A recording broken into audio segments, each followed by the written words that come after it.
નમસ્કાર વિદ્યાર્થી મિત્રો, ગઈકાલે આપણે આલ્કલાઇન અર્ધ ધાતુના ઉપયોગો અને તેમના સંયોજનોની સામાન્ય લાક્ષણિકતા વિશેની માહિતી પ્રાપ્ત કરી હતી. તેમાં અમુક સંયોજનોની લાક્ષણિકતા હજુ પણ બાકી છે અને લાસ્ટ લાક્ષણિકતા આપણી એ છે કે જે આલ્કલાઇન અર્ધ ધાતુ છે એ અર્ધ ધાતુ જ્યારે ઓક્સો એસિડ સાથે જોડાય છે. હવે ઓક્સો એસિડ શબ્દ આપણા માટે નવો નથી. આપણે આલ્કલી ધાતુમાં પણ આ શબ્દનો આપણે ઉપયોગ કરેલો છે કે ઓક્સો એસિડ એટલે એવા એસિડ કે જેમાં મધ્યસ્થ પરમાણુ સાથે ઓક્સિજન પરમાણુ પણ જોડાયેલો હોય અને એસિડિક પ્રોટોન વાળો હાઇડ્રોક્સાઇડ પણ જોડાયેલો હોય. જેમ કે ફોર એક્ઝામ્પલ તરીકે તમે ઓક્સો એસિડ તરીકે સલ્ફ્યુરિક એસિડ લો છો, નાઇટ્રિક એસિડ લો છો, કાર્બોનિક એસિડ જે આપણા રુધિરમાં પણ pH જાળવવા માટે ઉપયોગી બને છે તેનો પણ આપણે ઉપયોગ કરી શકીએ છીએ. ઓકે, તો અહીંયા આપણો હવે લાસ્ટ પોઈન્ટ આપણા એ સંયોજનોનો બાકી છે. સંયોજનોની સામાન્ય લાક્ષણિકતાનો એ છે આલ્કલાઇન અર્ધ ધાતુના ઓક્સો એસિડના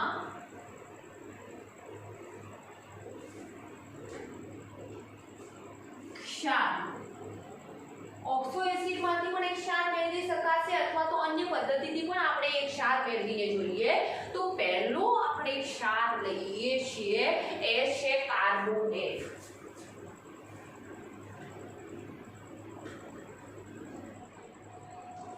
કાર્બોનેટ ક્ષાર.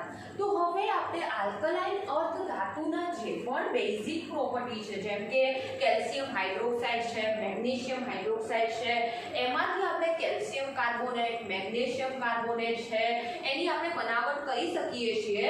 તો ફોર એક્ઝામ્પલ આલ્કલાઇન અર્ધ ધાતુના આપણે બેઝિક પ્રોપર્ટી લઈએ CaOH2. એની પ્રક્રિયા કાર્બોનિક એસિડ જે હાલ જ વાત કરી કે કેવા પ્રકારનો એસિડ છે, ઓક્સો એસિડ છે, એની સાથે પ્રક્રિયા કરવાથી આપણે દ્વિવિસ્થાપન થઈને CaCO3 2H2O મળશે. તમને એ ખબર છે કે આલ્કલાઇન અર્ધ ધાતુ આપણા ઓક્સાઇડ અથવા હાઇડ્રોક્સાઇડ સ્વરૂપે હોય તો એ બેઝિક પ્રકૃતિ ધરાવે છે અને એને આપણે ઓક્સો એસિડ. હવે ઓક્સો એસિડ પોઈન્ટ આપણા માટે નવો નથી. જો કોઈ એમાં ડાઉટ હોય તો પ્લીઝ મને જાણ કરજો, તો આપણે એવું છે તો નેક્સ્ટ લેક્ચરમાં હું લઈ લઈશ. ઓકે, તો ઓક્સો એસિડ સંયોજનો એટલે કે ફોર એક્ઝામ્પલ આપણો કાર્બન છે, એ કાર્બન સાથે દેખો દ્વિબંધ વાળો એક ઓક્સિજન જોડાયેલો હશે અને એમાં એસિડિક પ્રોટોન ધરાવતો હાઇડ્રોક્સાઇડ સમૂહ પણ જોડાયેલો છે OH, જેમાંથી H+ નું વિસ્થાપન થશે અને આવા એસિડમાંથી 2H+ નું વિસ્થાપન થતું હોવાથી એને આપણે ડાયપ્રોટિક એસિડ કહેતા હતા. ઓકે, એની ચર્ચા આપણે કરેલી છે. એસિડ પણ એક પ્રકારનો એસિડ છે, હાઇડ્રોક્લોરિક એસિડ. પણ શું આપણે આને ઓક્સો એસિડ કહી શકીએ? તો તમે જ ખુદ વિચારશો કે આને આપણે ઓક્સો એસિડ ના કહેવાય કારણ કે એમાં H+ જરૂર હાજર છે પણ ઓક્સિજન નથી અથવા એસિડિક પ્રોટોન ધરાવતો હાઇડ્રોક્સી OH સમૂહ નથી. આમાં H+ છે અને Cl- છે. ઓકે, તો આટલું ક્લિયર થઈ ગયું હશે. તો એનાથી આપણને દેખો કાર્બોનેટ ક્ષાર મળે છે. ઓકે, ત્યારબાદ આપણે વાત કરીએ કે આ જે કાર્બોનેટ ક્ષાર મળ્યો એ કાર્બોનેટ ક્ષાર બીજી કોઈ પદ્ધતિથી મેળવી શકાય? શું ઓક્સો એસિડ સાથે જ પ્રક્રિયા કરીને મેળવી શકાય? તેવું જરૂરી નથી કે તમારે ધાતુના કાર્બોનેટ એટલે કે કેલ્શિયમ છે, મેગ્નેશિયમ છે, સ્ટ્રોન્શિયમ છે, બેરિયમ છે અથવા બેરિલિયમના પણ કાર્બોનેટ મેળવવા હોય તો એ જરૂરી નથી કે ઓક્સો એસિડ સાથે પ્રક્રિયા કરીને જ મેળવો. યાદ કરો કઠિન પાણી, એમાં સોડિયમ કાર્બોનેટ સાથેની પ્રક્રિયા યાદ કરો. એમાં આપણે શું કરતા હતા? કેલ્શિયમ અને મેગ્નેશિયમના ક્લોરાઇડ અને સલ્ફેટ યુક્ત ક્ષાર જે પાણીમાં દ્રાવ્ય હોય, કારણ કે આપણી બુકમાં આ સમીકરણ નથી. આજે મેં સમીકરણ લખ્યું એ બુકની બહારનું છે. આપણે બુકમાં જઈએ, બુકમાં શું લખેલું છે આપણું કે પાણીમાં દ્રાવ્ય આલ્કલાઇન અર્ધ ધાતુના ક્ષારની સોડિયમ કાર્બોનેટ સાથે પ્રક્રિયા કરવાથી એ આલ્કલાઇન અર્ધ ધાતુના કાર્બોનેટ મળે છે. કઈ રીતે? તો આપણે જોઈએ અહીંયા. ફોર એક્ઝામ્પલ તરીકે આપણે આલ્કલાઇન અર્ધ ધાતુનો દ્રાવ્ય ક્ષાર એટલે ક્લોરાઇડ યુક્ત ક્ષાર લઈ શકીએ. અહીંયા M એટલે શું? આપણું બેરેલિયમ હોઈ શકે, મેગ્નેશિયમ હોય, કેલ્શિયમ હોય, અન્ય આલ્કલાઇન અર્ધધાતુ હોય. એની પ્રક્રિયા સોડિયમ કાર્બોનેટ, કઠિન પાણીનું સૂત્ર છે, કઈ નવું નથી. તો કઈ પ્રક્રિયા થશે? દ્વિવિસ્થાપન થઈને MCO3 બની જશે અને સોડિયમ જો ક્લોરીન હશે તો ક્લોરાઇડ બનાવશે અને બે સોડિયમ છે અને બે ક્લોરીન છે. દ્વિવિસ્થાપન પ્રક્રિયામાં શું મળશે? Sodium chloride. આ આપણો બુકનો પોઈન્ટ છે, પણ મેં થોડું એક્સટર્નલ સમજાવ્યું કારણ કે નીટ માટે એ જરૂરી છે કે જો આલ્કલાઇન અર્ધધાતુના ઓક્સાઇડ અને હાઇડ્રોક્સાઇડ બેઝિક હોય તો એમના હાઇડ્રોક્સાઇડમાંથી આપણે કાર્બોનેટ મેળવવો હોય તો કઈ રીતે મેળવીશું? તો બેઝની કોના સાથે પ્રક્રિયા કરીશું? એસિડ સાથે. પણ કયો એસિડ પસંદ કરવો એ જાણવું પણ એટલું અનિવાર્ય છે. કયો એસિડ પસંદ કરીશું? જે કાર્બોનેટ ધરાવતો હોય, અને કાર્બોનેટ ધરાવતો એસિડ આપણો કયો છે? કાર્બોનિક એસિડ છે. હવે મેઇન પોઈન્ટ અહીંયા ખાસ કે સમૂહમાં ઉપરથી નીચે તરફ જતા એટલે કે બેરેલિયમ, મેગ્નેશિયમ, કેલ્શિયમ, સ્ટ્રોન્શિયમ અને બેરિયમ આમ છતાં કદ વધે છે. હવે કદ વધે એટલે વિકૃતિ ઉત્પન્ન કરવાની ક્ષમતા, ઋણ આયનની વિકૃતિ ઉત્પન્ન કરવાની ક્ષમતા ઘટે. કારણ કે આપણે સારી રીતે જાણીએ છીએ કે બેરેલિયમ જે છે એ મોટા કદના ઋણ આયનમાં વિકૃતિ ઉત્પન્ન કરી શકે છે કારણ કે એનું નાનું કદ છે, લિથિયમ જેવી જ વર્તણૂક છે અહીંયા. ઓકે, તો વિકૃતિ ઉત્પન્ન કરવાની ક્ષમતા ઘટે એટલે કે ઋણ આયનને હોઈ શકે એટલા પ્રબળ વિદ્યુત ધનમય આયનો. હવે તમે વારે ઘડીએ ચર્ચા કરી છે, આને આપણે રિવિઝન વારે ઘડીએ ના કરવાની જરૂર પડે કે ઉપરથી નીચે તરફ જતા વિદ્યુત ધનમયતા વધે છે એટલે કે સહેલાઈથી ઇલેક્ટ્રોન ગુમાવવાની વૃત્તિ વધે છે. ઓકે, તો ધનમય આયનો ઋણમય આયનને મોટા કદના ઋણમય આયન એટલા માટે કહીએ કારણ કે આ કાર્બન, ઓક્સિજન, 3 ઓક્સિજન અને એક કાર્બન એમ ટોટલ 4 પરમાણુ ભેગા થાય છે અને 4 પરમાણુ ભેગા થવાથી ઋણ આયનનું કદ કેવું થઈ જાય છે? મોટું થઈ જાય છે. તો મોટા કદના ઋણ આયનને આપણા મોટા કદના ધન આયન વધુ આકર્ષી રાખે છે અને જેટલું આકર્ષણ બળ પ્રબળ હોય એટલો અણુ ઉષ્મીય રીતે કેવો બની જાય? સ્થાયી બની જાય. કારણ કે અણુઓ એટલા જકડાયેલા છે કે થોડી ઉષ્મા આપો તો અણુઓ વચ્ચેનો બંધ તૂટે નહીં. મતલબ ઉષ્મા કેવી આપવી પડશે? વધારે. અને ઉષ્મા વધારે આપવાનો મતલબ શું? તમને અહીંયાથી કાઢવા હોય તો મારે ઉષ્મા વધારે આપવી પડે છે કારણ કે તમે અહીંયા સ્થિર થઈ ગયા છો, આરામથી નીકળી નહીં શકો. તો અણુ પણ સ્થિર થઈ ગયો છે, ઉષ્મીય રીતે સ્થાયી બન્યો છે. તો સામાન્ય વસ્તુ કશું જ ગોખવાનું નહીં, એકનું આવડ્યું ને તો તમને સલ્ફેટનું અને નાઇટ્રેટનું પણ આરામથી આવડી જશે કે સમૂહમાં ઉપરથી નીચે તરફ જતા ધન આયન એટલે કે આયનીય વીજભાર જે ધન આયન છે એ ધન આયન બનવાની વૃત્તિ વધે છે. તેથી મોટા કદના ઋણ આયનને પોતાની તરફ પ્રબળ બળથી જકડી રાખે છે અને જકડી રાખતો હોવાથી ઉષ્મીય સ્થાયીતા એટલે શું? ઉષ્મા આપવાથી પણ સહેલાઈથી એમનું વિઘટન નહીં થાય. વિઘટન થશે પણ વિઘટન કરવા માટે ઉષ્મા કેવી આપવી પડશે? વધારે ને વધારે આપવી પડશે. તો ઉષ્મીય સ્થાયિત્વ વધે છે.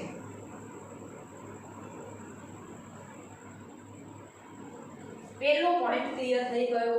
કઈ રીતે બનાવવું સંયોજન પહેલા એ સમજવું જરૂરી છે કારણ કે સંયોજન આપણે બનાવવું પડે. એની બનાવટ વગર તો એક સંયોજનનું ઉષ્મીય સ્થાયિત્વ કેવું છે એની ચર્ચા જ ના કરી શકીએ. તો એની બનાવટ મેં બે રીતે કરી.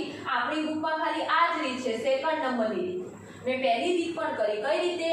કે જો આપણા આલ્કલાઇન અર્ધધાતુ બેઝિક પ્રોપર્ટી ધરાવતા હોય તો એના બેઝિક સ્વભાવની પ્રક્રિયા કોઈ એસિડિક સ્વભાવ સાથે કરો તો એસિડનો ઋણ આયન આપણા આલ્કલાઇન અર્ધધાતુના ધન આયન સાથે જોડાઈ જશે. જેમ કે દેખો, એસિડનો ઋણ આયન એટલે કયો આયન? CO3 - 2 ion.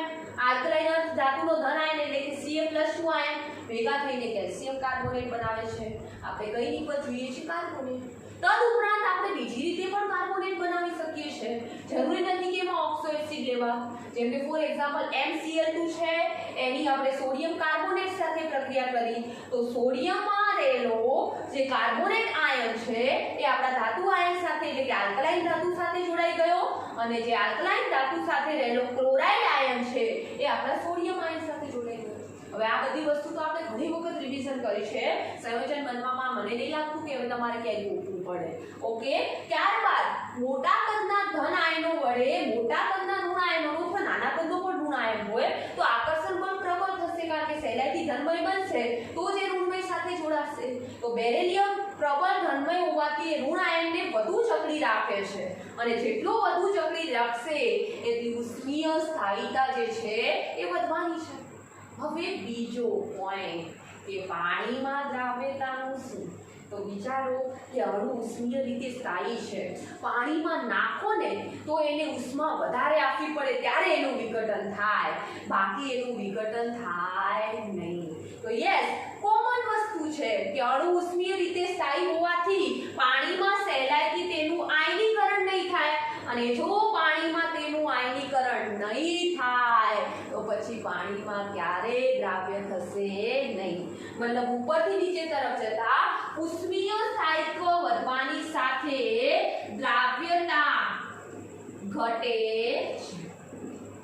અને ત્રીજો પોઈન્ટ, જલયુક્ત સંયોજન બનાવવાની વૃત્તિ, એટલે કે પાણીના અણુને શોષી રાખવાની ક્ષમતા.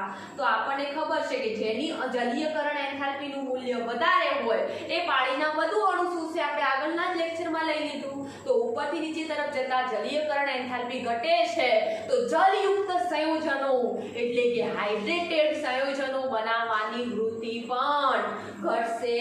તો ત્રીજો પોઈન્ટ, હાઇડ્રેટેડ સંયોજનો બનાવવાની વૃત્તિ પણ ઘટે છે. ઓકે, આશા રાખું છું કે આ પોઈન્ટ ક્લિયર થઈ ગયો હશે. હવે બીજું સંયોજન છે આપણું નાઇટ્રેટ સંયોજન અથવા સલ્ફેટ. પહેલા લઈ લઈએ, ચલો સલ્ફેટ. હવે સલ્ફેટ સંયોજનો પણ બે રીતે બનાવી શકો. એક ઓક્સો એસિડના ક્ષારમાંથી બનાવી શકો, અને બીજું છે કે કોઈ એક ક્ષાર લો, એની કોઈ બીજા ક્ષાર સાથે અથવા બીજા કોઈ આયન સાથે પ્રક્રિયા કરવાથી મેળવી શકાય. કઈ રીતે આપણે જોઈએ કે સલ્ફેટ મેળવવું છે. સલ્ફેટ એટલે SO4 - 2 ની હાજરી હોવી જોઈએ. તો વિચારો કે કયો ઓક્સો એસિડ લઈ શકીએ. ઓફકોર્સ સલ્ફ્યુરિક એસિડ પસંદ કરી લો. તો અહીંયા આપણે H2CO3 ની જગ્યાએ H2SO4, કેલ્શિયમની જગ્યાએ આપણે કેલ્શિયમ ના લખીએ. ઘણા બધા ધાતુ તત્વો જે છે એ આપણા હાઇડ્રોક્સાઇડ ધરાવે છે. ઓકે, પછી પાણી સાથે પોતાની મેળે પ્રક્રિયા કરે કે ઉદ્દીપક સાથે પ્રક્રિયા કરે, પણ પાણી સાથે બધા પ્રક્રિયા તો આલ્કલાઇન અર્ધ ધાતુ કરે જ છે. હવે આ આલ્કલાઇન અર્ધ ધાતુમાં પણ દ્વિવિસ્થાપન પ્રક્રિયા. તો અહીંયા CaCO3 ની જગ્યાએ મેં મેટલ લઈ લીધું છે, મેટલનો M લખી દો, અને CO3 ની જગ્યાએ SO4 કરી દો. તો શું મળશે? MSO4, એટલે કે ધાતુના સલ્ફેટ મળી. ચલો, આ તો અમને પોઈન્ટ ખબર પડી ગઈ કે ઓક્સો એસિડ સાથે તમે પ્રક્રિયા કરીને, પણ ટીચર તમે હાલ કહેતા હતા ને કે બીજી પ્રક્રિયા કરીને પણ મેળવી શકાય છે, ઓક્સો એસિડની જરૂર ના પડે. યસ યસ, મેળવી શકાય છે. શું કરવા ચિંતા કરો છો? દેખો, અહીંયા આપણે લઈ લઈએ છીએ કાર્બોનિક એસિડ અથવા ધાતુના કાર્બોનેટ લઉં છું. આ ધાતુના કાર્બોનેટની પ્રક્રિયા આપણે Na2SO4 એટલે કે સોડિયમ સલ્ફેટ સાથે પણ કરી શકીએ, અથવા બુકમાં એવું પણ લખ્યું છે કે સલ્ફ્યુરિક એસિડ સાથે જ કરી લો. એટલે કે ધાતુના કાર્બોનેટમાંથી, આલ્કલાઇન ધાતુના કાર્બોનેટમાંથી પણ આપણે સલ્ફેટ મેળવી શકીએ. અહીંયા મેં બે નિપજો લીધી છે, પ્રક્રિયકો લીધા છે. એક આપણે સોડિયમ સલ્ફેટ લીધો છે, ગઈ વખતે સોડિયમ કાર્બોનેટ લીધો હતો કાર્બોનેટ મેળવવા માટે, સલ્ફેટ મેળવવા માટે સોડિયમ સલ્ફેટ લીધો છે. બસ કશું જ નથી કરવાનું. શું કરવાનું છે? MCO3 માં રહેલા CO3 નું વિસ્થાપન SO4 વડે થઈ જશે, અને અહીંયા NaCl ની જગ્યાએ Na2CO3 સોડિયમ કાર્બોનેટ મળશે. અને જો સલ્ફ્યુરિક એસિડ સાથે પ્રક્રિયા કરો તો એ નિપજ તમારી એક તો કોમન મળવાની છે MSO4, પણ Na2CO3 ની જગ્યાએ શું મળશે? H2CO3 કાર્બોનિક એસિડ આપણને મળી જશે. ખાસ કશું ગોખવાનું નહીં. દેખો બેટા, સાવ ઈઝી સલ્ફેટ બનાવવો છે. કઈ રીતે સલ્ફેટ બનાવીશું? તો આલ્કલાઇન અર્ધ ધાતુના બેઝિક પ્રોપર્ટી લઈ લો. બેઝ હંમેશા એસિડ સાથે પ્રક્રિયા કરે તો ક્ષાર અને પાણી આપે. આપણે સલ્ફેટ યુક્ત ક્ષાર જોઈએ છે કારણ કે ક્ષારો મેળવવાના છે. તો સલ્ફેટ યુક્ત ક્ષાર મેળવવા માટે સલ્ફ્યુરિક એસિડ લઈ લો. Yes, very good. હજુ પણ બીજી રીતે શું મેળવી શકાય? બેઝ અને એસિડ ના લઈએ તો ના ચાલે? યસ, ચાલે. ધાતુના કાર્બોનેટ લઈ લો, આલ્કલાઇન ધાતુના કાર્બોનેટ. એની પ્રક્રિયા સોડિયમ સલ્ફેટ અથવા તો તમે ઓક્સો એસિડ પણ લઈ શકો, એની સાથે કરો તો કાર્બોનેટનું વિસ્થાપન સલ્ફેટ વડે થઈ ગયું. બસ ફરક એટલો પડ્યો. બાકીનો પોઈન્ટ તો આગળ થતો એનો એ જ કે ઉપરથી નીચે તરફ જતા પરમાણુ કદના વધારા સાથે ઉષ્મીય સ્થાયીતા વધશે. ઉષ્મીય સ્થાયીતા વધશે તો તેવા સંયોજનોની એટલે કે તેવા સલ્ફેટ સંયોજનોની પાણીમાં દ્રાવ્યતા ઘટશે અને જલયુક્ત સંયોજન બનાવવાની વૃત્તિ એટલે કે હાઇડ્રેટેડ સંયોજનો બનાવવાની વૃત્તિ પણ ઉપરથી નીચે તરફ જતા ઘટશે. તો આશા રાખું છું કે આ પોઈન્ટ ક્લિયર થઈ ગયો છે. હવે ત્રીજો પોઈન્ટ છે નાઇટ્રેટ. સાવ ઈઝી પોઈન્ટ છે બધા ઓક્સો એસિડના. ક્યાંય તમારે રટ્ટા મારવાની જરૂર ના પડે. નાઇટ્રેટ મેળવવો છે. હવે નાઇટ્રેટ મેળવવા માટે નાઇટ્રિક એસિડ HNO3 ને પસંદ કરી લો. HNO3 nitric acid. પણ હવે ખાસ અહીંયા એ વસ્તુ બાળકો નોટ નથી કરતા તો ભૂલો કરે બહુ ઓવર એક્સાઇટમેન્ટમાં. અમારા જેવા શિક્ષકો પણ ક્યાંક ઓવર એક્સાઇટમેન્ટમાં ભૂલ કરે. તમે જો નોંધણી લીધી હોય તો ગઈકાલે આપણે બેરેલિયમ જે છે એનો હાઇડ્રોક્સાઇડ સંયોજન જે છે એ ઉભયગુણી છે એવું મેં તમને સમજાવ્યું. ઉભયગુણધર્મી છે પણ એની બેઝ સાથેની પ્રક્રિયા OH સાથે જ પ્રક્રિયા કરી. એસિડ સાથેની પ્રક્રિયા તો મેં લીધી જ નથી. છતાંય તમે નોટ નહીં કર્યું હોય, નોટબુકમાં જોયું નહીં હોય કે આ ટીચરે આ પોઈન્ટ નથી લીધો, પણ આપણે લઈ લઈશું નેક્સ્ટ આના પછીનો પોઈન્ટ આવશે ત્યારે વિકર્ણ સંબંધ અને એમાં. પણ એની ચિંતા તમારે નહીં કરવાની. અમને પછી યાદ આવે કે અમે આ ક્યાંક વસ્તુ નોંધણી કરવાની બાકી રહી ગઈ છે તો તમે પણ આવું નોટ કરતા રહો કે અમારાથી ક્યાંય કંઈક અચૂકતું બાકી રહી ગયું છે.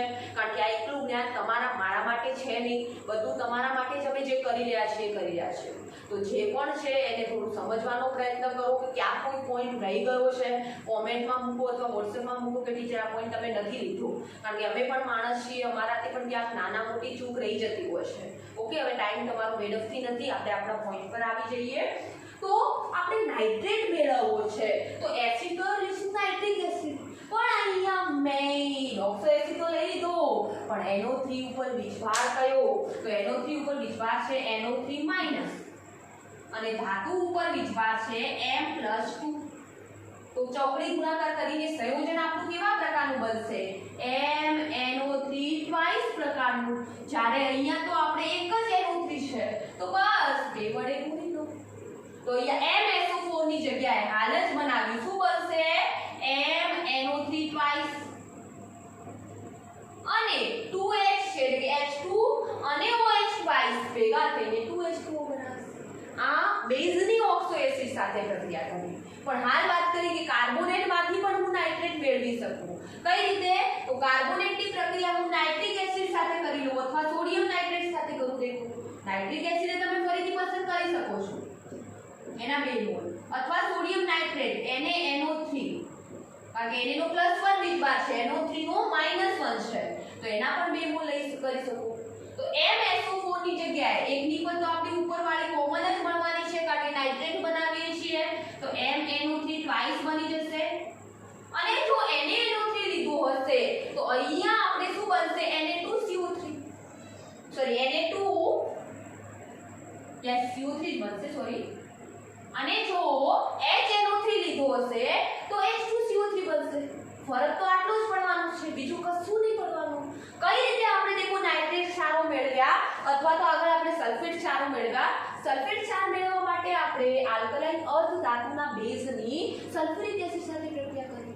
અધરવાઇઝ કાર્બોનેટમાંથી પણ સલ્ફેટ મેળવાય. ધાતુના કાર્બોનેટની સલ્ફ્યુરિક એસિડ સાથે અથવા સોડિયમ સલ્ફેટ સાથે પ્રક્રિયા કરતા હતા તો એમાંથી ધાતુના સલ્ફેટ અને એ જો સોડિયમ સલ્ફેટ લેતા હતા તો સોડિયમ કાર્બોનેટ મળતું હતું.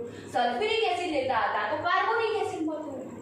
જ્યારે નાઇટ્રેટ આપણે સંયોજન બનાવ્યું એમાં આપણે શું કર્યું કે આલ્કલાઇન અર્ધ ધાતુના બેઝની પ્રક્રિયા આપણે કાર્બોનિક એસિડ સાથે કરી. કયા એસિડ સાથે?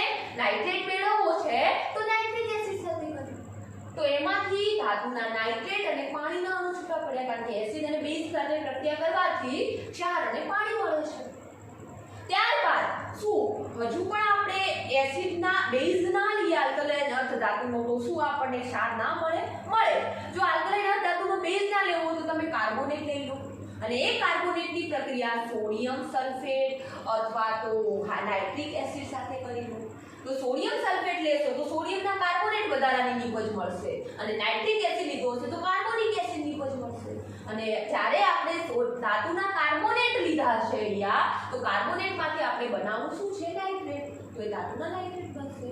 એમાં પણ આ પોઈન્ટ તો ક્લિયર કે ઉપરથી નીચે તરફ જતા પરમાણુ કદના વધારા સાથે ઉષ્મીય સ્થાયિત્વ વધે છે, અને સ્થાયિત્વ વધશે તો પાણીમાં દ્રાવ્યતા ઘટશે, અને પાણીમાં દ્રાવ્યતા ઘટશે અને બીજું કે જલીયકરણ એન્થાલ્પીનું મૂલ્ય ઘટતું હોવાથી જલયુક્ત સંયોજનો એટલે કે હાઇડ્રેટેડ સંયોજનો બનાવવાની વૃદ્ધિ પણ ઘટશે.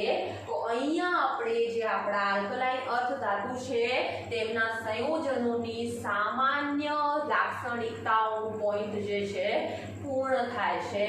એના પછીનો આપણો પોઈન્ટ જે તમારા મટીરિયલમાં છેલ્લે લખ્યું છે, જે આપણો 39 અને 40 નંબરનો પેજ છે એમાં છે, ખાસ નોટ કરજો. અને એમાં આઈ થિંક સારી રીતે નથી લખેલું, તો કાલે આ તમને પોઈન્ટ હું મારી નોટબુકમાં લખીને તમને મૂકી દઈશ, એ રીતે તમારે લખવાનું. અહીંયા સમજાવીશ તો એક આશા રાખું છું કે મારે લખવાની જરૂર ના પડે. અહીંયા સમજાવું તો એનો સ્ક્રીનશોટ પાડી અને તમે તમારી નોટબુકમાં ઉતારી દેજો ખાસ. તો હવે આપણે લઈએ છીએ કે આ સમૂહનું એક તત્વ જે નાના બાળક જેવું છે, અને એ છે આપણું બેરેલિયમ. તો બેરેલિયમની સમૂહના અન્ય તત્વો કરતા કઈ કઈ બાબતમાં અનિયમિત વર્તણૂક છે એની આપણે ચર્ચા કરીએ. તો હવેનો આપણો પોઈન્ટ છે કે બેરેલિયમની સમૂહના અન્ય તત્વોની સાપેક્ષમાં કયા પ્રકારની અનિયમિત વર્તણૂક જોવા મળે છે. એના માટે મસ્ત ટ્રીક બનાવી છે. આનાથી પણ બેટર તમે ટ્રીક બનાવી શકો તો બનાવી શકો છો. ઓકે, આ મારા તરફથી ટ્રીક છે તમને.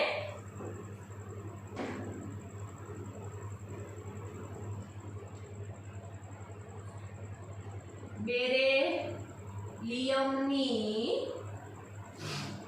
અનિયમિત વર્તણૂક અથવા સમૂહના અન્ય તત્વો કરતા અલગ પડવું. અનિયમિત વર્તણૂકની જગ્યાએ તમે એ પોઈન્ટ પણ લખી શકો કે સમૂહના અન્ય તત્વોથી અલગ પડવું. એના માટે મેં થોડું ટ્રીક બનાવી છે જેથી બધા પોઈન્ટ તમારે એમ પણ ગોખવું ના પડે, બધું તમને યાદ રહી જાય. ટ્રીક મસ્ત છે, તોય તમને આનાથી બેટર કરતા આવડે તો કરજો. ઓ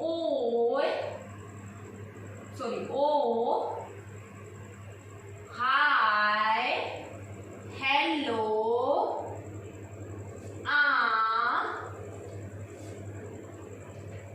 રૂમ નું કદ કક્ષકો ના લીધે છે. ઓ હાય હેલો આ રૂમનું કદ કક્ષકોના લીધે છે. આ ટ્રીક છે. આના પર આધારિત બધા પોઈન્ટ આવી જશે. દેખો, ઓહ એટલે શું? ઓ એટલે ઓક્સિજન, હ એટલે હાઇડ્રોક્સાઇડ, એટલે ઓક્સાઇડ અને હાઇડ્રોક્સાઇડ. યાદ કરો કે આપણા બેરેલિયમના ઓક્સાઇડ અને હાઇડ્રોક્સાઇડ કેવા હતા? ઉભય ગુણધર્મી હતા. તરત પોઈન્ટ આવી ગયો ને. જ્યારે બાકીના તત્વોના ઓક્સાઇડ અને હાઇડ્રોક્સાઇડ સ્વભાવે બેઝિક છે.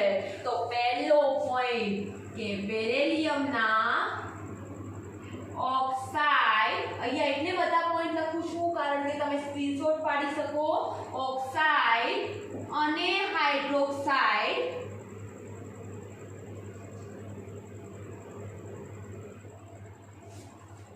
ઉભય ગુણી પણ લખી શકો અને ગુણધર્મી પણ લખી શકો. ઉભય ગુણી છે. અને બાકીના તત્વોના ઓક્સાઇડ, એ તો તમને લખતા ફાવશે જ કે હાઇડ્રોક્સાઇડ સ્વભાવે કેવા છે? બેઝિક છે.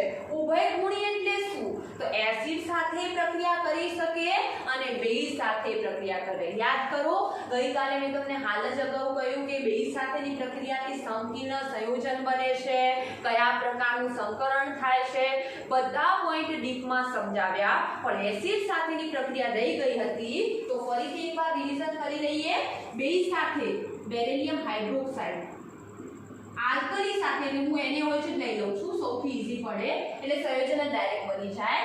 એના સાથે પ્રક્રિયા કરવાથી આપણને શું મળતું હતું? Na2BeOH4, જેનું નામ હતું સોડિયમ ટેટ્રાહાઇડ્રોક્સો બેરિલેટ, અને એનો ઓક્સિડેશન આંક હતો 2, એટલે રોમન લિપિમાં આપણે 2 લખતા હતા. હવે એ તો તમને શોધતા આવડે છે. ઓકે, આ રીતે પ્રક્રિયા થતી હતી. જો 2NaOH ના લખો તો 2OH માઈનસ લખો, તો અહીંયા -2 થઈ જાય, કારણ કે -2 આ બાજુ હોય તો આ બાજુએ રહેવા જોઈએ. ઓકે, તો તમને ખબર પડી ગઈ હશે.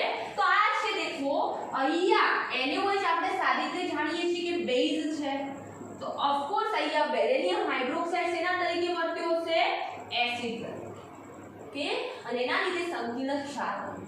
હવે આપણે બેરિલિયમ હાઇડ્રોક્સાઇડને બેઝ તરીકે લઈએ અને એની પ્રક્રિયા હું હાઇડ્રોક્લોરિક એસિડ સાથે કરું, તો શું થાય છે? ડાયરેક્ટ નિર્જલીકરણ યુક્ત હાઇડ્રોક્લોરિક એસિડ લઉં છું, જેમાં પાણીનું અણુ નથી, ત્યારે શું થાય છે? અને પાણીનો અણુ લઈએ છીએ ત્યારે શું થાય છે? આ ખાસ નોટ કરજો. તો પાણીના અણુ વગરનો નિર્જળ HCl લઉં ત્યારે દ્વિવિસ્થાપન પ્રક્રિયા થઈને BeCl2 બની જાય. બે કેમ લેવા? બે સમજાવવાની જરૂર ના પડે, અને બે પાણીના અણુ છૂટા પડે. પણ જો જલયુક્ત હાઇડ્રોક્લોરિક એસિડ લઉં, HCl+2H2 લઉં, અને અહીંયા આપણે BeOH ટ્વાઇસ, કારણ કે બેરિયમ હાઇડ્રોક્સાઇડનો ઉભય ગુણધર્મી સ્વભાવ આપણે જોવો છે. તો અહીંયા શું થાય? દેખો, આયનીકરણ કરું એટલે તમને બધા પોઈન્ટ એકદમ ઈઝી પડી જાય. Beryllium +2 hydroxide OH- +2H+ +2Cl-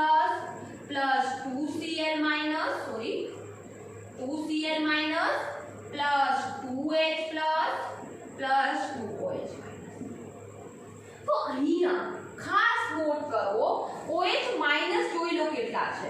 2OH- 2OH-, total 4OH- થઈ ગયા, અને 4H+ અને 4HOH- ભેગા થઈને શું બનાવી શકે? 4H2O. તો એનાથી એવું સંકીર્ણ સંયોજન બની જશે ટેટ્રા એક્વા. ટેટ્રા એક્વા એટલે કે 4 પાણીના અણુ. સંકીર્ણ સંયોજનમાં પાણી શબ્દ ના વાપરીએ, આગળના ચેપ્ટરોમાં ક્યાં આ પોઈન્ટ આપણે આવ્યો છે એને એક્વા વાપરીએ, હાઇડ્રોજનમાં આવી ગયો. ઓકે, અને પાછળ બે ક્લોરીન છે, અને ઋણ આયન હંમેશા આપણા સંયોજનની કઈ બાજુ જોડાય? જમણી બાજુ, કારણ કે પાણી તો તટસ્થ થઈ ગયું, તો આનો +2 વિભાગ તો જાળવી રાખવો પડશે ને. તો 2Cl- ના લીધે Be+ શું થઈ જશે? 2 થઈ જશે. ઓકે, આનું નામ શું લખીશું? ટેટ્રા એક્વા બેરિલિયમ, કારણ કે ક્લોરીન ડાબી બાજુ તો ક્લોરાઇડ લખાય, અહીંયા બેરિલેટ એટલા માટે લખીએ કારણ કે ઋણ આયન ડાબી બાજુ સોરી જમણી બાજુએ નથી, એટલે આપણે લખવું પડે બેરિલેટ. જો ઋણ આયન જમણી બાજુ હોય તો એને આપણે ક્લોરાઇડ અથવા સલ્ફેટ હોય તો સલ્ફેટ લખીએ છીએ. ઓકે, એ આપણે ઘણું સંકીર્ણ સંયોજનમાં 12મા ધોરણમાં ડીપમાં ભણીશું. હાલ આપણે ખાલી ક્લોરીન છે તો એનો ક્લોરાઇડ આવશે, અને બેરિલિયમને એઝ ઇટ ઇઝ બેરિલિયમ જ લખવું પડશે, પણ એનો ઓક્સિડેશન આંક તો ખાસ નોટ કરવો 2, અને એને આપણે લખીશું ક્લોરાઇડ. તો કાલનો આપણો જે પોઈન્ટ બાકી હતો બેટા, અહીંયા મને આશા રાખું છું કે તમને આ પોઈન્ટ એકદમ ક્લિયર થઈ ગયો હશે, મસ્ત રીતે સમજાવી દીધો છે. ઓકે, તો આ પહેલા પોઈન્ટનો સ્ક્રીનશોટ લઈ લો, હાલ જ લઈ લો. લઈ લીધો બધા સ્ક્રીનશોટ? ચલો, એના પછી આપણે એટલા માટે મેં સ્ક્રીનશોટ હાલ લેવડાયો કારણ કે મારે બોર્ડ નાનું પડે છે, જગ્યાનો અભાવ છે, એટલે આ મારે કટ ઓફ કરવું પડશે. ઓકે, તો હવે હું એને કટ ઓફ કરી લઉં છું. બીજો પોઈન્ટ આપણે લઈએ છીએ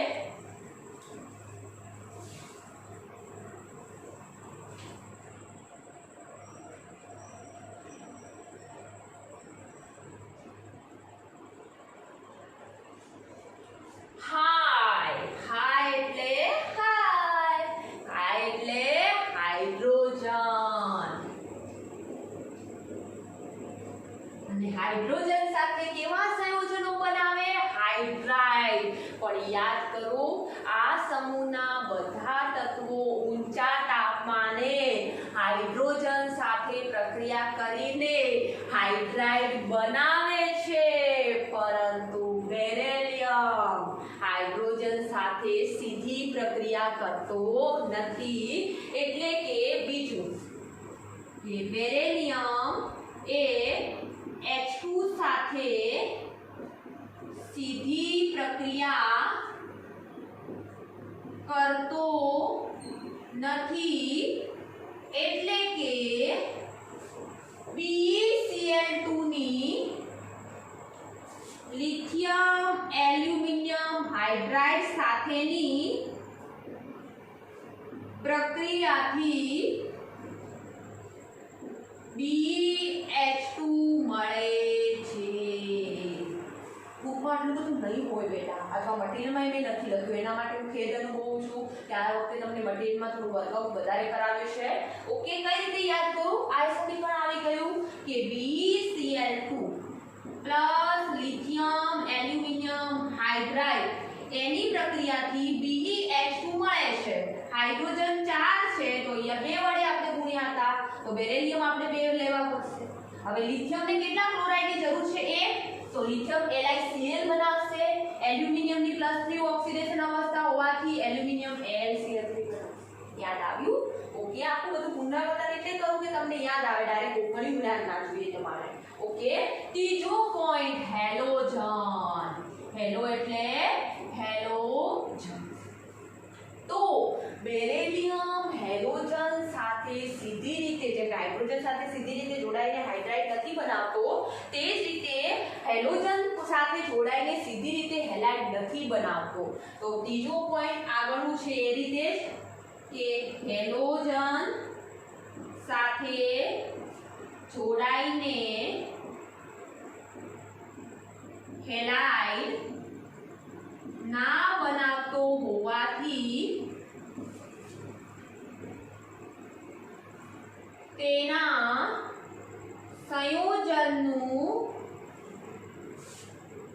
સંયોજનનું વિઘટન કરીને હેલાઇડ બનાવાય. યાદ કરો બેટા, જેમ કે આપણે બેરેલિયમ ડાયફ્લોરાઇડ બેરેલિયમ ફ્લોરાઇડ બનાવવો હતો, તો એના માટે આપણે શું કરતા હતા? એમોનિયમ ડાયએમોનિયમ બેરેલિયમ ફ્લોરાઇડની ઉષ્મીય રીતે વિઘટન કરતા તમને શું મળતું હતું? 2 મોલ એમોનિયાના. હવે આખું સમીકરણ નહીં સમજાવું, ઓકે, તમે હવે સમજી ગયા છો આગળના લેક્ચરમાં. એટલે અને બેરેલિયમ ફ્લોરાઇડ મળે છે અને પ્લસ કરીને 2 અણુ HF ના હાઇડ્રોજન ફ્લોરાઇડ ના મળતા હતા. ઓકે, આ બધું આપણે રિવિઝન કરી રહ્યા છીએ એટલે હું આખું ડીપમાં નથી સમજાવતી. અને ત્યારબાદ બેરેલિયમ ઓક્સાઇડની ક્લોરીન અને કાર્બન સાથેની પ્રક્રિયાથી તમને શું મળતું હતું? Beryllium chloride plus carbon monoxide. અને આ જ બેરેલિયમ ક્લોરાઇડમાંથી તમે બેરેલિયમ હાઇડ્રાઇડ દેખો બનાવતા. ક્લિયર છે આ પોઈન્ટ? ઓકે, ચલો એના પછી ફોર્થ છે આ એટલે શું? એસિડ.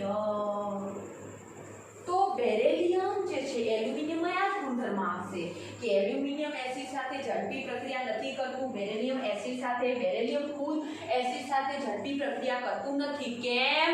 કારણ કે બેરેલિયમ અને આ એલ્યુમિનિયમની સપાટી ઉપર ઓક્સાઇડનું પડ આવી જાય છે. યાદ કરો, આપણે ઓક્સાઇડ સંયોજનોમાં આવી ગયું છે બેટા. તો બેરેલિયમ એ છે એ સામાન્ય રીતે બેરેલિયમ ઓક્સાઇડ સ્વરૂપે બની જાય છે, એટલે એ એસિડ સાથે ઝડપી પ્રક્રિયા કરતું નથી. તો ચોથો પોઈન્ટ છે એસિડ સાથે ઝડપી પ્રક્રિયા કરતું નથી, કારણ કે તેની સપાટી પર ઓક્સાઇડનું સ્તર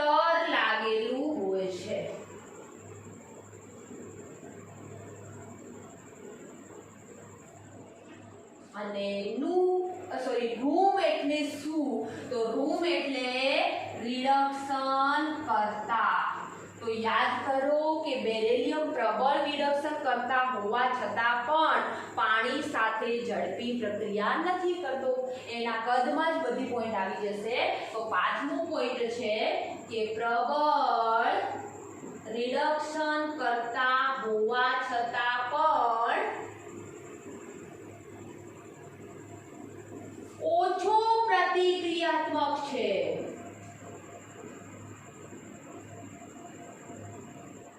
ઓછો પ્રતિક્રિયાત્મક એટલે કે પ્રક્રિયા કરવાની ક્ષમતા કેવી છે? ઓછી છે. ઓક્સિજન સાથે હોય કે પછી હાઇડ્રોજન, આપણે અહીંયા જોઈ શકીએ હાઇડ્રોજન સાથે છે, ફ્લોરિન સાથે છે, ક્લોરિન સાથે છે. પ્રક્રિયા કરવાની ક્ષમતા કેવી પડે છે? ધીમી પડે છે. ત્યારબાદ આમનું આમ છે કદ. તો કદ એટલે કદ વળી. કદ એટલે શું? યસ, પણ કદમાં ઘણા બધા પોઈન્ટો આવી જાય. શું? ચલો એ લઈએ આપણે. કયા પોઈન્ટો આવે? નાનું કદ એનું નાનું, અને નાના કદના લીધે આયનીકરણ એન્થાલ્પી ઊંચી, અને એના લીધે એની જલીયકરણ એન્થાલ્પી પણ ઊંચી.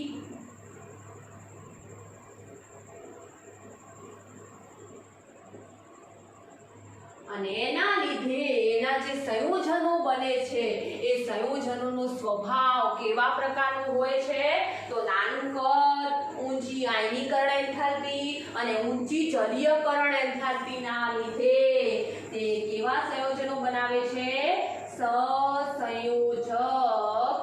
સંયોજનો બનાવે છે. કદમાં કેટલું બધું? નાનું કદ નાનું એટલે આયનીકરણ એન્થાલ્પી ઊંચી, જલીયકરણ એન્થાલ્પી પણ ઊંચી, અને ઊંચી આયનીકરણ એન્થાલ્પીના લીધે સહેલાઈથી ધન આયન નહીં બની શકે. તેથી આયનીય સંયોજન બનાવી શકશે નહીં. સહસંયોજક બનાવશે. જ્યારે આ સમૂહના અન્ય તત્વો આયનીય સંયોજન બનાવે છે. એટલે જ બેરિલિયમ આપણું અલગ પડે છે. ત્યારબાદ છે કક્ષકો. ખાસ આ પોઈન્ટ તો બહુ ડીપમાં અને સારી રીતે સમજવાનો છે કે આપણા બેરિલિયમમાં આપણને ખબર છે કે 1s2 2s2 એટલે કે એની જે કક્ષા છે એ સેકન્ડ નંબરની છે, n બરાબર 2, અને n બરાબર 2 માં ડી કક્ષક આવે નહીં, કારણ કે ડી 3 થી ચાલુ થાય છે. તો બેરિલિયમ પછી જે મેગ્નેશિયમ આવશે એની ઇલેક્ટ્રોનની રચના છે 1s2 2s2 2p6 3s2.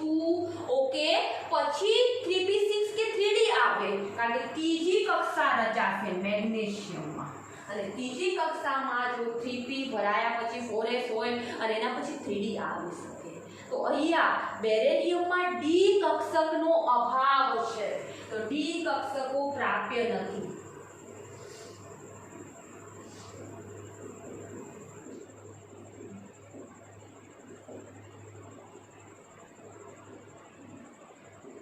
હવે જો ડી કક્ષક પ્રાપ્ય ના હોય તો વળી શું ના હોય? ના હોય એમાં શું ટીચર વળી નવું શીખવાનું? ડી કક્ષક પ્રાપ્ય ના હોય તો લિગાન્ડ એટલે કે મધ્યસ્થ પરમાણુ સાથે જે આપણો બીજો પરમાણુ જોડાય છે ને સવર્ગ સહસંયોજક બંધ બનાવે છે. જેમ કે અહીંયા આપણે વાત કરી કે BOH4 આપણે -2 બનાવ્યા હતા, એમાં ક્યારે આપણે બંધારણ કર્યું કે 2 OH B સાથે સહસંયોજક બંધથી જોડાયેલા હતા. જ્યારે બાકીના 2 OH જે હતા એ કેવા બંધથી જોડાયેલા હતા? સવર્ગ સહસંયોજક બંધ. તો જે સવર્ગ સહસંયોજક બંધ બનાવે ને સંકીર્ણ સંયોજનમાં એને લિગાન્ડ કહેવાય. શું કહેવાય? લિગેન્ડ અથવા લિગાન્ડ પણ આપણે એને બોલતા હોઈએ છીએ. તો ડી કક્ષક પ્રાપ્ય નથી. તો હવે ડી કક્ષક પ્રાપ્ય નથી તો એની પાસે કેટલી કક્ષક છે? કાલે આપણે ચર્ચા કરી કે BOH વાઇઝમાં શું થતું હતું? તો S પ્રકારની અને P ની 3 પેટા કક્ષકો. આપણું બેરિલિયમ ટેટ્રા હાઇડ્રોક્સી આયન છે. આપણું જગ્યાનો અભાવ છે બેટા, સોરી. ઓકે, તો બેરિલિયમ ટેટ્રા હાઇડ્રોક્સી હવે અહીંયાથી કટ ઓફ કરી લઉં છું, તમને ખબર પડે. BOH4 -2 આ રીતે સંકીર્ણ આયન. એમાં તમે શું કરતા હતા કે અહીંયા 2s માં એક ઇલેક્ટ્રોન હતો અને એક 2p માં હતો. અહીંયા એક OH અને આ એક OH સહસંયોજક બંધથી જોડાયેલા હતા. જ્યારે બાકીના 2 OH જે હતા એ સવર્ગ સહસંયોજક બંધથી પોતાના બંને ઇલેક્ટ્રોનની ભાગીદારી કરે.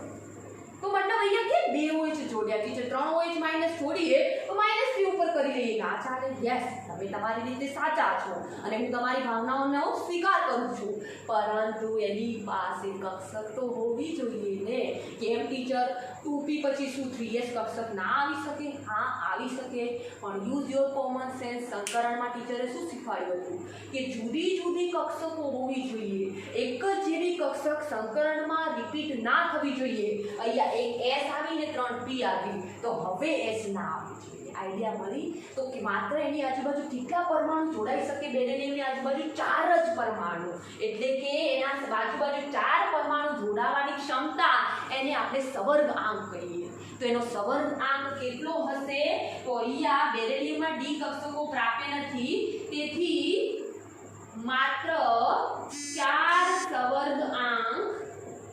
સવર્ગાંક પણ લખાય છે ધરાવે છે જ્યારે અન્ય તત્વોમાં ડી કક્ષક પ્રાપ્ય છે જેમ કે મારે મેગ્નેશિયમનું સંકીર્ણ સંયોજન બનાવવું હોય વિચારો તો મેગ્નેશિયમમાં 3D કક્ષક આવશે ખાલી એમાં ડી માં એક ઇલેક્ટ્રોન એક યુગ્મ ભરાશે તો D1 થશે 2 ભરાશે તો D2 એટલે કે sp3d સંકરણે થઈ શકે sp3d2 એ થાય sp3d3 એ થાય આવા સંકરણો થઈ શકે યાદ કરો સલ્ફર અને ફોસ્ફરસમાં આવું થતું હતું ઓકે એ આપણે ભણી ગયા છીએ ચોથા ચેપ્ટરમાં વધારે ડીપમાં નથી જતા અને ચિંતા ના કરતા જો થોડો પણ ખબર ના પડી હોય આપણે સંકીર્ણ સંયોજન ચેપ્ટરમાં બહુ ડીપમાં ભણીશું ઓકે ક્લિયર છે આટલા સુધી અને મતલબ અહીંયા આપણા બધા પોઈન્ટ દેખો ક્લિયર થઈ ગયા સાહેબ થોડા અક્ષર નાના આવ્યા હશે આડાવડા આવ્યા હશે અમુક પોઈન્ટ તમને નહીં વંચાય તો પણ એકવાર લખી દેજો અને જો ના વંચાય તો પછી મને કહેજો હું લખીને તમને મૂકી દઈશ તો આનો એક સ્ક્રીનશોટ પહેલા લઈ લો એટલે તમને બધા પોઈન્ટ ક્લિયર થઈ જાય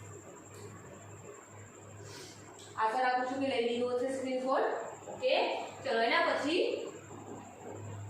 હવે લાસ્ટ બેરેલિયમ જે છે એ અલગ તો સમૂહથી પડે છે પણ કોઈક સાથે કઈક બાબતમાં એ સંબંધ ધરાવે છે અને એ સંબંધને આપણે વિકર્ણ સંબંધ કહીએ છીએ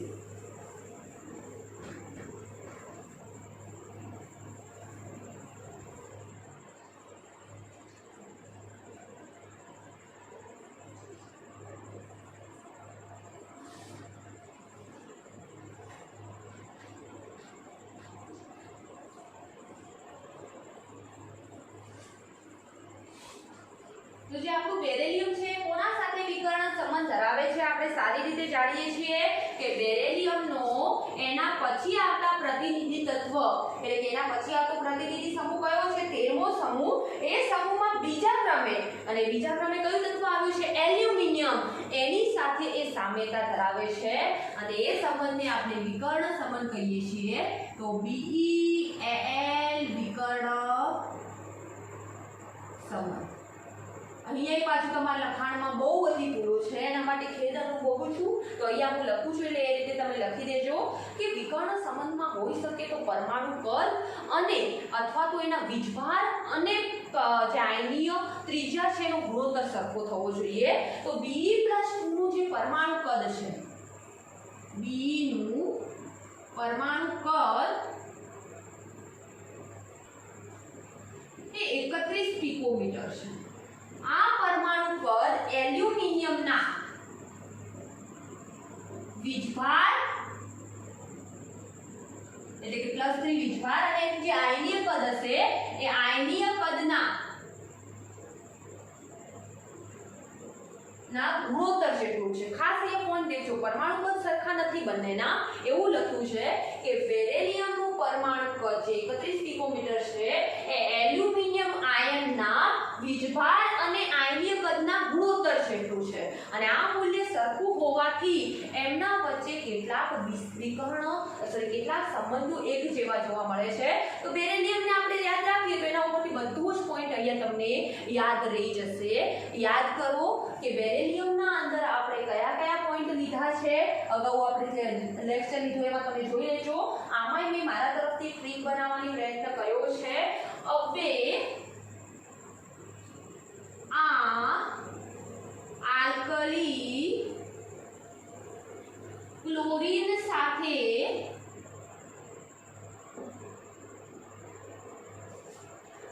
મળીને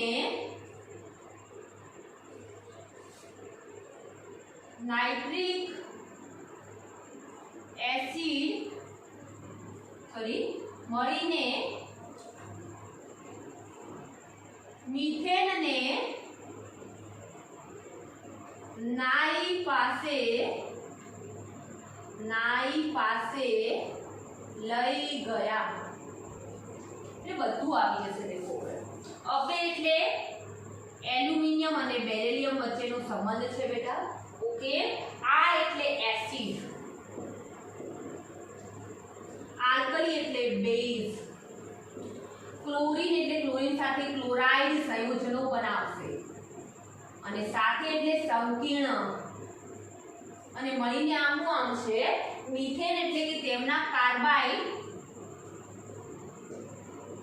પાણી સાથે પ્રક્રિયા કરીને મિથેન આપશે. આપણે સમીકરણ વડે સમજીશું, બુકમાં મટીરીયલમાં સમીકરણ નથી. અને નાઈ એટલે નાઇટ્રિક એસિડ,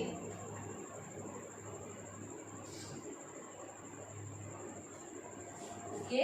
તો ચલો બધા પોઈન્ટ અહીંયા એક જ સાથે ક્લિયર થઈ જશે. પહેલો લઈએ એસિડ.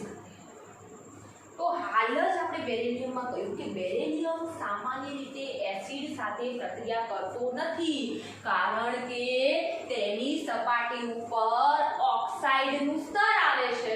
તો પહેલો જ પોઈન્ટ કે બેરિલિયમ અને એલ્યુમિનિયમ એસિડ સાથે પ્રક્રિયા કરતા નથી, કારણ કે તેમની સપાટી પર ઓક્સાઇડનું સ્તર જોવા મળે છે. પહેલો પોઈન્ટ ક્લિયર થઈ ગયો. બીજો પોઈન્ટ બેઝ. તો યાદ કરો કે બેરિલિયમ હાઇડ્રોક્સાઇડ બેઝ સાથે પ્રક્રિયા કરીને બેરિલેટ આયન આપતો હતો. આ રીતે આપતો હતો ને, BOH OH એમાં બે OH માઈનસ તરીકે દાખલ થશે, અને એ આપણા લિગાન્ડ તરીકે પણ હશે, સંબંધ સહસંયોજક બંધ બનાવશે. આ રીતે. ઓકે, જગ્યાનો અભાવ પડે છે બહુ જ.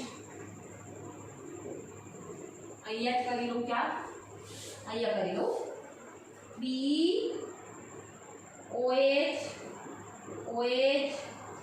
OH અને OH, બે OH સાદા સહસંયોજક બંધ કીધા, આગળ જ ચર્ચા કરી છે. એક વખત એવું તો એ વિડિયો આગળ થોડું જોઈ લેજો રિવાઇન્ડ કરીને. ઓકે, બે સવર્ગ સહસંયોજક બંધ બનાવે છે, OH minus OH minus. Okay, હવે આ જે OH માઈનસ આવે એના લીધે સંકીર્ણ સંયોજન બને છે, અને એ સંકીર્ણ સંયોજનમાં બેરિલિયમને આપણે કયો આયન કહેતા હતા? બેરિલેટ આયન. ઓકે, તો આપણે બેઝ સાથે બેરિલિયમ હાઇડ્રોક્સાઇડ પ્રક્રિયા કરીને બેરિલેટ આયન બનાવે છે, તો એલ્યુમિનિયમ હાઇડ્રોક્સાઇડ પ્રક્રિયા કરીને શું બનાવશે? Aluminate ion. તો આપણે લખીએ બીજો પોઈન્ટ કે BOH ટ્વાઇસ આલ્કલી એટલે બેઝ સાથે પ્રક્રિયા કરીને બેરિલેટ આયન બનાવે છે,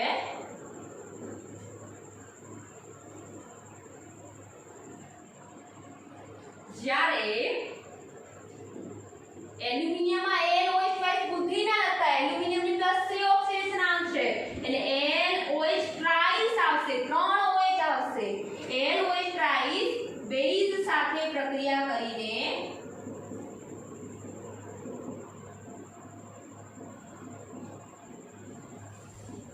અહીંયા બેરિલેટનું સૂત્ર લખું તો BOH4 -2, અને કરીને એલ્યુમિનિયમ કયો આયન આપશે? એલ્યુમિનેટ આયન, એટલે કે LOH4, અને એક જ OH દાખલ થયો છે જે માઈનસ હોય, એટલે ઉપર માઈનસ. ખાલી વિભાગની ભૂલ ના થવી જોઈએ, એ પણ ધ્યાન રાખજો, કારણ કે OH3 તો હતા, એક જ OH માઈનસ આવ્યો છે એટલે માઈનસ લીધા છે. અધરવાઇઝ તમને એટલી ખબર પડી જો 4 OH માઈનસ નો +4 થશે, જમણી બાજુ જાય, એલ્યુમિનિયમ નો +3 જ આપવો પડે, +4 તો શક્ય ના હોય, તો 4 માંથી કેટલા દૂર કરીએ તો ઉપર માઈનસ બની જાય. ઓકે, ત્યારબાદ ત્રીજો પોઈન્ટ આપણો છે ક્લોરાઇડ. તો યાદ કરો બેરિલિયમના હેલાઇડમાં બેરિલિયમ ક્લોરાઇડ જ્યારે ઘન અવસ્થામાં હતો ત્યારે કઈ રીતે હતો બેટા? લાંબી શૃંખલા સ્વરૂપે હતો, સેતુરૂપ બંધ હતો. જ્યારે બાષ્પ અવસ્થામાં આવે છે ત્યારે એમનો સેતુરૂપ બંધ તૂટે છે. તો અહીંયા આપણે લખી શકીએ, આપણે આવશે પણ ખરા બેટા પી વિભાગના તત્વોમાં કે એલ્યુમિનિયમનો જે ક્લોરાઇડ છે એ પણ લાંબી શૃંખલામાં બેરિલિયમના જેમ ગોઠવાયેલો છે. આપણે ડ્રો પણ કરીએ છીએ. પહેલા તો લખી દઉં, બેરિલિયમ અને એલ્યુમિનિયમના ક્લોરાઇડ લાંબી શૃંખલામાં ગોઠવાય છે. હવે આ ક્લોરાઇડ સંયોજનો જે બની ગયા એ ક્લોરાઇડ સંયોજનોનો ઉપયોગ શું છે? તો આપણે 11મા ધોરણમાં પણ આવશે, બે પ્રક્રિયા આવશે આપણે કાર્બનિકમાં, ક્રિડલ-ક્રાફ્ટ આલ્કાઇલેશન અને ક્રિડલ-ક્રાફ્ટ એસાઇલેશન. આવી બે પ્રક્રિયા આવશે. હાલ એને આપણે ડીપમાં નથી જતા, એ આપણે આપણા 11મામાં જ આવશે આપણા કાર્બનિકમાં. તો ક્રિડલ-ક્રાફ્ટ આલ્કાઇલેશન, આ જે ક્લોરાઇડ સંયોજન બને છે એનો ઉપયોગ ક્રિડલ-ક્રાફ્ટ એક પ્રકારની પ્રક્રિયા છે. ક્રાફ્ટ પ્રક્રિયામાં ઉદ્દીપક તરીકે વર્તે છે. આ જે ક્લોરાઇડ સંયોજનો છે એ શેના તરીકે વર્તે છે? ક્રિડલ-ક્રાફ્ટ પ્રક્રિયામાં ઉદ્દીપક તરીકે વપરાય છે.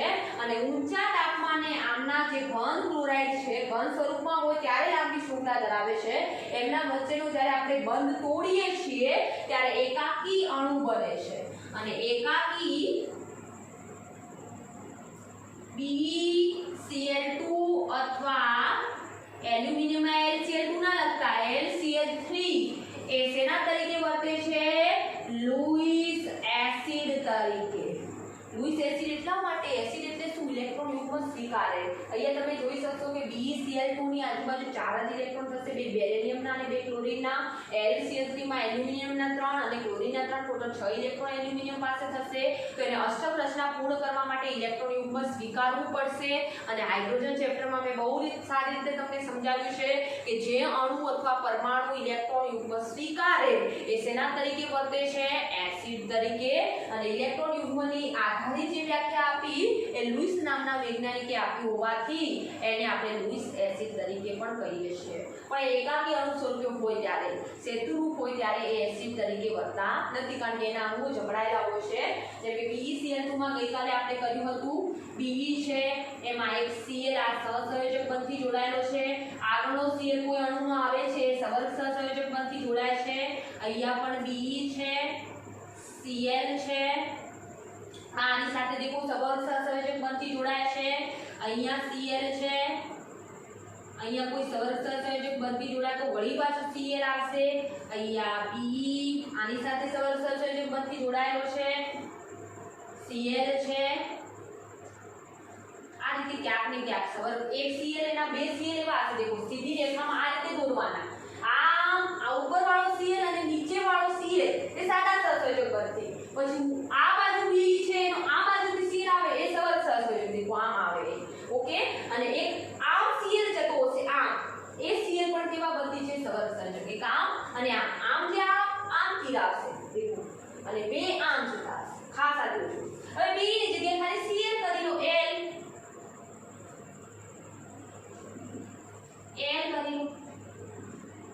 L કરી લો. હવે L સાથે તો 3 Cl સાદા સહસંયોજક બનતું હોય એટલે એક સવર્ગ સહસંયોજક બંધ ક્યાંથી નીકાળી દો?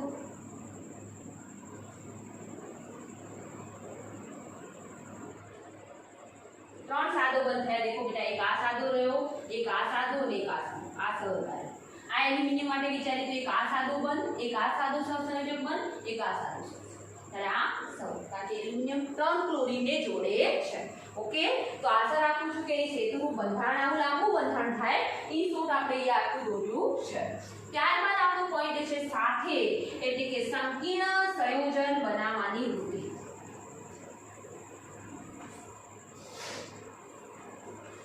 તો સંકીર્ણ સંયોજન તો આગળ જ આપણે વાત કરી કે બેરિલિયમ જે છે એ બેરિલેટ આયન બનાવે છે, એલ્યુમિનિયમ છે એ એલ્યુમિનેટ આયન બનાવે છે. પણ એલ્યુમિનિયમ ની ઇલેક્ટ્રોનની રચના 3s2 3p1 એના પછી 3d કક્ષક આવી શકે. તો એના એલ્યુમિનેટ આયનો જે છે એમાં આપણે અસંખ્ય સમરગામ ધરાવતા સંયોજનો બનાવી શકીએ, જ્યારે બેરિલિયમમાં માત્ર 4 જ સમરગામ ધરાવતા સંયોજનો બને. જેમ કે મારે ફોર એક્ઝામ્પલ ટેટ્રાફ્લોરોબેરિલેટ આયન બનાવવો છે તો BF4-2 કરવા પડશે. કેમ BF6 ના નથી શકું BF5 ના, કારણ કે 4 જ પેટા કક્ષકો છે 2s અને 2p. ઓકે, તો બેરિલિયમ જે છે એ BF4-2 પ્રકારનું સંકીર્ણ ફ્લોરિન સાથે તો ફ્લોરાઇડ યુક્ત, આગળ આપણે હાઇડ્રોક્સાઇડ યુક્ત તો બનાવી દીધું છે આ રહ્યું બેટા. ઓકે, એલ્યુમિનિયમનું પણ આપણે એલ્યુમિનેટ આયન આ રહ્યું બનાવેલું છે, પણ એલ્યુમિનિયમમાં ડી કક્ષક પ્રાપ્ય હોવાથી BF4-2 આપણો બેરિલિયમ જે છે એ સંકીર્ણ બનાવતું હોવાથી તેનું સમરગામ 4 છે, કારણ કે આજુબાજુ 4 પરમાણુઓ જોડાયેલા છે. જ્યારે આપણે ફોર એક્ઝામ્પલ એલ્યુમિનિયમમાં લઈએ તો એલ્યુમિનિયમમાં તો આપણે વાત કરીએ ડી કક્ષક છે તો LF6 એ બનાવી શકો, F5 એ બનાવી શકો, F7 એ બનાવી શકો, F4 એ બનાવી શકો. જરૂર નથી કે F6 જ બનાવવું. sp3 સંકરણ કરવું હોય તો F4 વિશ્વાનું ખાસ ધ્યાન રાખવાનું બેટા કે F6 છે +6, એલ્યુમિનિયમનો +3 એવું જોઈએ, -3 કરી લો એટલે ઓલરેડી +3 થઈ જશે. આ ખાસ નોટ કરવાનું. તો ચલો આટલું ક્લિયર થઈ ગયું હશે. તો આમાં સંકીર્ણ બેરિલિયમની જગ્યાએ એલ્યુમિનિયમ બનાવતો હોવાથી તેનો સમરગામ 4 ની જગ્યાએ કેટલો છે 6 છે. આ તેની બાજુ 6 પરમાણુ જોડાયેલા છે. તો સંકીર્ણ સંયોજનોનો પોઈન્ટ ક્લિયર હશે કે બેરિલિયમમાં આપણે 4 ફ્લોરિન જોડાયેલા હશે. sp3 સંકરણ છે, F અહીંયા એક F અહીંયા, એક અહીંયા અને એક F અહીંયા અને માઈનસ લીધવા છે એટલે -3. તો આ સમચતુષ્ફલકી આકાર ગોઠવાય છે. જ્યારે એલ્યુમિનિયમમાં 6F છે એટલે અષ્ટફલકી આકારમાં ગોઠવાશે. એક F અહીંયા આવશે, એક F અહીંયા નીચેની તરફ, એક F અહીંયા અને એના ઉપર વીજભાર છે માઈનસ. ખાસ વીજભારનું નોટ કરશું. ઓકે, ત્યારબાદ આપણે લાસ્ટ હવે બે બાકી રહ્યા છે કે મિથેનને નાઈ પાસે લઈ જાય છે. તો મિથેન બનાવવો છે શેમાંથી? એલ્યુમિનિયમ અને બેરિલિયમ. કારણ કે કોના વચ્ચે સંબંધ છે? બેરિલિયમ અને એલ્યુમિનિયમ. એના કાર્બાઇડની પાણી સાથેની પ્રક્રિયાથી આપણે શું બનાવી શકીએ છીએ? મિથેન વાયુ. તો એ પણ સમીકરણ નથી, છતાંય હું અહીંયા સમીકરણ વડે સમજાવું છું કે બેરિલિયમ કાર્બાઇડ. હવે બેરિલિયમનો +2 ઓક્સિડેશન આંક હોય તો કાર્બનનો કેટલો લેવો પડશે? -2. અથવા કાર્બનનો ચલો -4 સોરી લઈએ, કારણ કે કાર્બનનો -4 હોય. તો હવે બેરિલિયમ કાર્બાઇડ બનાવવો હોય તો કઈ રીતે બનાવાય? તો +2 માંથી -4 આપણે કટ ઓફ કરતા હોઈએ તો -2 રહે. ઓકે, તો અહીંયા Be2 આપણે બેરિલિયમ સાથે ગુણાશે એટલે Be2C બની જશે. આ તો હવે તમને બનાવતા આવડે છે. તો બેરિલિયમ કાર્બાઇડ ની પ્રક્રિયા આપણે પાણી સાથે કરીશું અને એલ્યુમિનિયમ કાર્બાઇડ નું અણુસૂત્ર આ રીતે બનાવવું હોય તો કઈ રીતે બનાવીશું? જો n નો +3 છે, કાર્બન એની સાથે ઋણાયન સ્વરૂપે છે -4, ચોકડી ગુણાકાર કરો L4C3. એની પ્રક્રિયા પણ કાર્બન સાથે કરીશું કારણ કે વિકર્ણ સંબંધ બંનેનો છે. L4C3 પાણી સાથેની પ્રક્રિયા. હવે તમને ખબર છે કે મિથેન વાયુ બનાવવો છે એટલે 4H+ જોઈશે, 4C- અને 4H+ પાણીમાં એક અણુમાં એક જ H+ હોય તો કેટલા અણુ લેવા પડશે? Common sense 4. અને અહીંયા બે Be છે એ બે Be OH સાથે જોડાઈને BOH ટ્વાઇસ બનાવશે અને મિથેન વાયુ છોડવાશે. દેખો મિથેન મળી ગયો બેટા. તેવી રીતે એલ્યુમિનિયમ કાર્બાઇડ પાણી સાથે પ્રક્રિયા કરીને NOH ટ્રાઇસ બનાવશે. પણ કેટલા મોલ? 4 એલ્યુમિનિયમ છે 4 અથવા તો 3 કાર્બન છે. એક કાર્બનને 4H+ ની જરૂર પડે તો 3 કાર્બનને કેટલા H+ ની જરૂર પડે? 12H+. તો અહીંયા 12H2O. કશું જ ગોખવાનું નથી દેખું બેટા. બધા પોઈન્ટ સારી રીતે સમજાઈ જાય એવું મારું લાગે છે. બાકી મટીરીયલમાં જોજો કશું ખબર નહીં પડે, ઉતાવળમાં લખેલું છે એટલે મારી ભૂલ છે જો કે, પણ આ રીતે મેં તમને અહીંયા સમજાવ્યું છે કે ખાસ આનો હું બધો પોઈન્ટ, હવે એક જ પોઈન્ટ બાકી રહ્યો છે એ પોઈન્ટ લીધા પછી આનો તમે સ્ક્રીનશોટ લઈ લેજો એટલે તમને આઈડિયા મળે. અને જો અક્ષર નાના લાગતો તો પ્લીઝ મને કાલે મેસેજ કરજો, હું તમને મસ્ત રીતે લખીને મૂકી દઈશ. ઓકે, ત્યારબાદ આપણે નાઇટ્રિક એસિડ સાથે પ્રક્રિયા એસિડ જ છે તો એસિડ સાથે અગાઉ ચર્ચા કરી પ્રક્રિયા નથી કરતો તો બસ એ લખવું છે કે નાઇટ્રિક એસિડ સાથે B અને L પ્રક્રિયા કરતા નથી કે તો અહીંયા આપણો પોઈન્ટ પૂરો થાય છે આશા રાખું છું કે તમારે કઈ જ બાકી નહીં રહી હોય ફરીથી એકવાર આ પોઈન્ટ રિપીટ કરી લો એટલે થોડો પણ ડાઉટ હોય તો ક્લિયર થઈ જાય પહેલો પોઈન્ટ કે બેરિલિયમ અને એલ્યુમિનિયમ વચ્ચે વિકર્ણ સંબંધ શા માટે છે તો બેરિલિયમનું પરમાણુ કદ એ એલ્યુમિનિયમ આયનના વીજભાર અને આયનીય કદના ગુણોત્તર જેટલું છે હવે ત્યારબાદ પહેલું આપણે શોર્ટકટ ટ્રીક બનાવી અબે એટલે એલ્યુમિનિયમ અને બેરિલિયમ અને તમને યાદ રહી જાય આ એટલે એસિડ તો એલ્યુમિનિયમ અને બેરિલિયમ એસિડ સાથે પ્રક્રિયા નથી કરતા કારણ કે તેમની સપાટી ઉપર ઓક્સાઇડનું સ્તર લાગી જાય છે બીજો પોઈન્ટ કે આલ્કલી તો એલ્યુમિનિયમ અને બેરિલિયમના હાઇડ્રોક્સાઇડ આલ્કલી એટલે બેઝ સાથે પ્રક્રિયા કરીને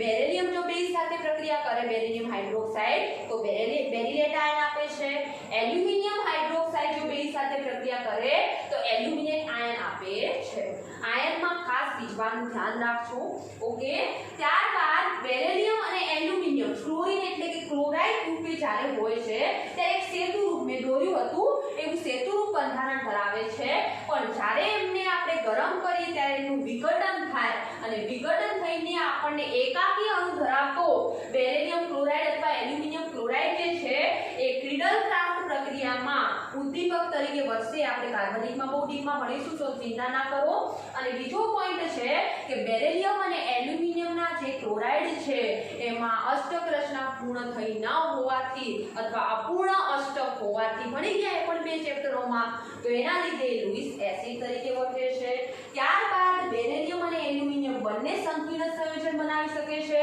પણ બેરિલિયમમાં ડી કક્ષકો પ્રાપ્ય ના હોવાથી 4 સમંગાંક સુધીના સંકીર્ણ સંયોજન બનાવી શકે છે જ્યારે એલ્યુમિનિયમના અંદર ડી કક્ષક હોવાથી 4 કે તેથી વધુ સમંગાંક ધરાવતા પણ સંકીર્ણ સંયોજનો બનાવી શકે છે અહીંયા બંને સંકીર્ણ સંયોજન બનાવે છે એ સામ્યતા છે બાકી ખરેખરમાં એક 4 વાળું છે 4 થી વધુ છે એ અલગ પડે છે પણ સંકીર્ણ સંયોજન બનાવે છે એ સામ્યતા છે ત્યારબાદ લાસ્ટ કે આપણા મિથેન બનાવવાની વૃત્તિ તો બેરિલિયમ કાર્બાઇડ અને એલ્યુમિનિયમ કાર્બાઇડની પ્રક્રિયા આપણે પાણી સાથે કરવાથી બેરિલિયમ અને એલ્યુમિનિયમના હાઇડ્રોક્સાઇડ મળે છે અને વધારાની નિપજ તરીકે આપણને મિથેન મળે છે અને નાઈ પાસે લઈ ગયા નાઈ એટલે નાઇટ્રિક એસિડ એક પ્રકારનો એસિડ છે અગાઉ ચર્ચા કરી દીધી કે એસિડ સાથે ભલે ગમે તેટલો પ્રબળ એસિડ હોય તો પણ એની સાથે પ્રક્રિયા કરી શકતા નથી તો અહીંયા આપણો પોઈન્ટ ક્લિયર થાય છે હવે આપણા ચેપ્ટરમાં ખાલી બે જ પોઈન્ટ મતલબ બાકી છે એક છે કે આપણો જે આ સમૂહનું તત્વ જે છે મુખ્ય તત્વ કેલ્શિયમ એના સંયોજનો એ સંયોજનમાં આપણે એનું કાર્બોનેટ સંયોજન લઈશું ઓક્સાઇડ સંયોજન લઈશું અને હાઇડ્રોક્સાઇડ સંયોજન લઈશું કાર્બોનેટ કેલ્શિયમ કાર્બોનેટ તમે 10મા 9મા ધોરણમાં સાંભળ્યું છે કે એને એને આપણે ચૂનાનો પથ્થર કહીએ છીએ અથવા ઇંગ્લિશમાં એને કહીએ તો લાઇમસ્ટોન કહેવાય છે કેલ્શિયમ ઓક્સાઇડને ક્વિક લાઇમ ઇંગ્લિશમાં કહેવાય છે અથવા આપણે ગુજરાતીમાં બોલીએ એનું સામાન્ય નામ તો એનું સામાન્ય નામ કળી ચૂનો છે કેલ્શિયમ હાઇડ્રોક્સાઇડને ઇંગ્લિશમાં સ્લેક લાઇમ બોલાય છે એનું આપણું રાસાયણિક નામ કેલ્શિયમ હાઇડ્રોક્સાઇડ છે અને એનું સામાન્ય નામ છે ફોડેલો ચૂનો એટલા માટે કારણ કે ચૂનાના ટુકડા જેવું મળશે આપણે ચર્ચા કરીશું ત્યારે આવશે તો આ ત્રણ સંયોજનો કેલ્શિયમ ઓક્સાઇડ કેલ્શિયમ કાર્બોનેટ અને કેલ્શિયમ હાઇડ્રોક્સાઇડ આ ત્રણ સંયોજનો હવે આપણે બાકી છે અને બીજું છે આપણું કેલ્શિયમ અને મેગ્નેશિયમની આપણા શરીરમાં જૈવિક અગત્યતા કઈ છે એ બાકી છે પછી એક બીજું કેલ્શિયમનું સંયોજન બાકી છે એ આપણું પ્લાસ્ટર ઓફ પેરિસ જે આપણા હાડકાં જ્યારે ભંગાઈ જાય છે કોઈ ભૂકો મારે છે અથવા તો કંઈ કરે છે ત્યારે ભંગાઈ જાય છે એની સારવાર માટે જે વપરાય છે એ પ્લાસ્ટર ઓફ પેરિસ વિશે ભણીશું અને આપણું ઘર ઘર આપણે જે છતના નીચે રહીએ છીએ એ છતની બનાવટમાં સૌથી અગત્યનો ઘટક છે આપણા સિમેન્ટ, એની ચર્ચા કરવાની બાકી છે. બસ હવે ચેપ્ટરમાં આટલું બાકી છે. આઈ થિંક આ 2 કે 3 દિવસ ઘણા લાગશે. 3 દિવસમાં મારી આશા છે કે પૂર્ણ થઈ જાય, પણ એટલું તમારો પણ સપોર્ટ જોઈશે. અને મારાથી કંઈ ભૂલચૂક નાની મોટી થતી હોય તો પ્લીઝ મને જાણ કરજો, તો હું એમાં સુધારો કરીશ. ક્યાંય કોઈ લેક્ચરમાં મારી સ્પીડ પણ વધી જતી હોય તો મને જાણ કરજો. મારો અવાજ ઓછો આવતો હોય તો પણ જાણ કરજો. અહીંયા હું મારા શબ્દોને પૂર્ણ વિરામ આપું છું. અસ્તુ.